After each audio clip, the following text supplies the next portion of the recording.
কৌন বনেগা কারোরপতি সঞ্চালনায় আসতে পারে বড় রদবদল। এবার নাকি অমিতাভ বচ্চনের বদলে দেখা যাবে সালমান খানকে। কান পাতলে বলিউড অঙ্গনে এমন গুঞ্জন শোনা যাচ্ছে, যদিও এই খবর এখনো সিলমোহর দেয়নি কেউই। তবে এমন খবর ছড়িয়ে পড়তেই সালমানের অনুরাগীরা বেজায় খুশি। দীর্ঘদিন ধরেই বিগ বসের সঞ্চালনার দায়িত্ব সামলে যাচ্ছেন সালমান খান। তবে ভাইজানের অনুরাগীদের ইচ্ছা তিনি যেন বিগ বস ছেড়ে অবশ্যই কেবিসিতে সঞ্চালকের ভূমিকায় আসেন। 2000 সালে শুরু হয়েছিল জনপ্রিয় রিয়েলিটি শো কৌন বনেগা কারোরপতি। প্রথম সিজন থেকেই সঞ্চালনা করে আসছেন অমিতাভ বচ্চন, যদিও মাঝে একটি সিজনে তার বদলে শাহরুখ খান সঞ্চালনা করেছিলেন।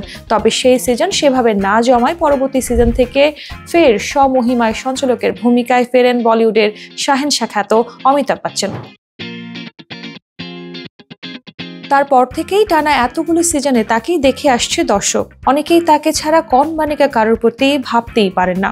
গুঞ্জন যদি সত্যি হয় এবং এই রদবদল ঘটে, তাহলে ছোট পর্দায় আরও এক জনপ্রিয় শো এর দায়িত্ব পাবেন ভাইজান। তবে বিগ বসের অনুপস্থিতিতে এই রিয়েলিটি শো কতটা গ্রহণযোগ্য হবে, দর্শক মহলের প্রতিক্রিয়া কি হবে, সেটাই এখন প্রশ্ন।